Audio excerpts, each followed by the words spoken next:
चराचरामध्ये जसे तुम्ही सगळे उपस्थित आहात, तसंच मला साक्षात हे गाणं ऐकताना श्री गणेशाचंही अस्तित्व इथे जाणवलं. असं वाटलं की तोही आपल्या सगळ्यांमध्ये इथे उपस्थित आहे आणि या अणुरेणूमध्ये त्याचं अस्तित्व सामावलं गेलं आहे. पुढच्या गाण्याकडे वळतोय.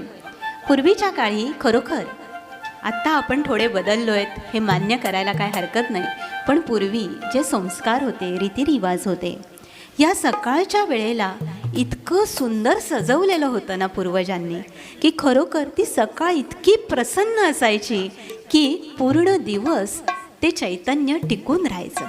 आणि हे चैतन्य टिकवण्यासाठी या भगवंताच्या आराधनेबरोबर एक जीवनाचा मंत्र देणारा, लोकगीतातून आपलं मनोगत मांडणारा एक अवलिया प्रत्येकाच्या दारात यायचा. कोण ओळखलं असेल? वासुदेव. हा वासुदेव यायचा आणि हा श्रीकृष्णाच्या रूपामध्ये, श्रीकृष्णाचा पेहराव म्हणून त्याचं नाव वासुदेव. आणि हा वासुदेव यायचा आणि हा प्रत्येक घरामध्ये जाऊन नकळतपणे संस्कारांची बीजं रोवायचा. आणि ही संस्कारांची बीजं अनादी अनंत कालापर्यंत जिवंत राहिली, ती या लोककलेमुळे. हाच वासुदेव आज आम्ही तुमच्यासमोर घेऊन आलो आहे. ऐकूया. उजळून आलंय आभाळ.